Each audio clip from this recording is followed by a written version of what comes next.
पूरा ही कवर कर लिया आपने।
एडवोकेट हाईकोर्ट और वक्फ ट्रिब्यूनल में प्रैक्टिस करता हूँ। मैं जो है सो वक्फ ट्रिब्यूनल के मुतालिक जो कमियाँ थी और जो वक्फ ट्रिब्यूनल और वक्फ बोर्ड के इंफ्रास्ट्रक्चर के बारे में, वहाँ जो एम्प्लॉइज़ के बारे में जो सहूलियात नहीं थे, उसके लिए हमने जो है तो PIL नंबर 15/2021 दाखिल करके हाई कोर्ट में गवर्नमेंट को ऐसा डिमांड की थी कि गवर्नमेंट को डायरेक्शन दी जाए कि ये तमाम सहूलियत फराहम किया जाए। ये जब कोर्ट के सामने हियरिंग के लिए पिटीशन आया तो कोर्ट के सामने ये बात हमने बताई और कोर्ट को ये एक्सप्लेन किया है कि हज हाउस के लिए बिल्डिंग अवेलेबल है, हज हाउस में वक्फ ट्रिब्यूनल की बिल्डिंग अवेलेबल है और हज हाउस भी जो है तो हाजियों के लिए अवेलेबल है, मगर गवर्नमेंट इसका इफ्तिताह नहीं कर रही। और ये जो कोर्ट ने जो है तो इसको इस बात को जो है तो सीरियस कंसीडर करते हुए गवर्नमेंट को जो है तो ऑर्डर दिया कि इमीडिएटली 26 जनवरी को जो है तो कोर्ट 25 तारीख को कोर्ट के सामने हियरिंग हुई और कोर्ट ने जब ये सब बात को रियलाइज़ किया तो ऐसे ऑर्डर किया कि जो है तो 26 जनवरी का दिन ऑस्पिशियस डे है और उस दिन हज हाउस का और जो है तो वक्फ ट्रिब्यूनल का इफ्तिताह गवर्नमेंट ने कर देना चाहिए और करने के लिए हुक्म जारी किया। लेकिन हज हाउस के ताल्लुक से जो औरंगाबाद शहर में सोशल मीडिया पे एक न्यूज़ फैलाया जा रही है कि तो किसी ने पिटीशन किया था और वो उसमें कुछ ऑर्डर हुई। ये बात सही है कि औरंगाबाद के बहुत सारे जिम्मेदार लोगों ने कलेक्टर्स को रिप्रेजेंटेशन दिए थे और कोशिश की है और उन तमाम लोगों की तरफ से हमद चाउस नाम के हमारे दोस्त हैं, उन्होंने एक पिटीशन दाखिल किए और डायरेक्शन की डिमांड की है, लेकिन कोर्ट ने उसमें सिर्फ नोटिस का ऑर्डर किया और उनके पिटीशन को कंसीडर करने के लिए 22 फरवरी डेट दी है। लेकिन सोशल मीडिया पर ऐसा जो भी बताया जा रहा है, मेरा उस ताल्लुक से इतना ही एक्सप्लेनेशन है देना चाहूँगा मैं आपके माध्यम से या आपके न्यूज़ चैनल के माध्यम से कि हज हाउस की और वक्फ ट्रिब्यूनल की जो ऑर्डर हुई है वो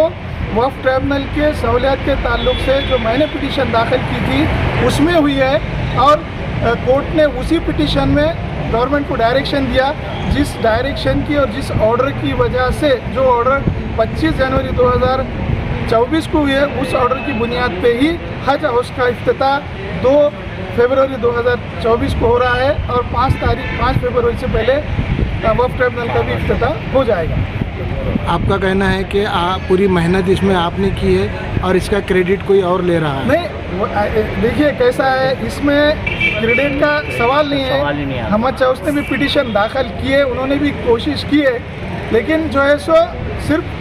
एक्सप्लेनेशन इतना ही देना चाहूँगा मैं कि ऑर्डर जो है तो इस पिटीशन में ही,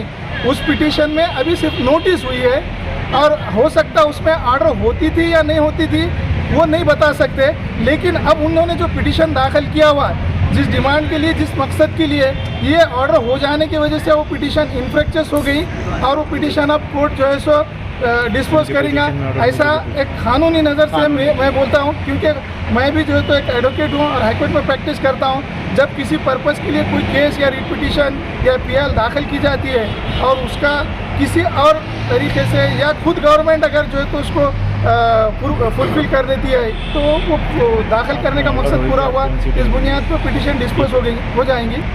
आपकी जो पिटीशन थी उसमें ऑर्डर हुई है क्या, और अगर ऑर्डर हुई है तो वो कौन से डेट में हुई है? हमारे पिटीशन का नंबर है PIL नंबर 15/2021, जिसमें 25 जनवरी 2024 को ऑर्डर हुई है और वो ऑर्डर जो है सो आप खुद नेट पे से भी निकाल सकते हैं, उस जिसमें क्लियर कट ऐसी ऑर्डर की गई है कि जो ट्राइब्यूनल के मसले थे, वक्फ बोर्ड के मसले थे, वो तमाम हल करने के लिए हाईकोर्ट की bench justice R G Ghuge साहब और जो है तो वाई जी खोबरागढ़े साहब जस्टिस, इन दोनों फाजिल जजेस ने ऑर्डर दी। उस पिटीशन में मेरी जानिब से औरंगाबाद के हाईकोर्ट के सीनियर एडवोकेट राजेंद्र देशमुख साहब ने आर्गूमेंट की, उनकी तमाम दलाइल को कोर्ट ने एक्सेप्ट किया और जो है तो उसकी बुनियाद पे जो है तो 25 जनवरी 2024 को जो है तो ये ऑर्डर हुई। उसी बुनियाद पे मेरा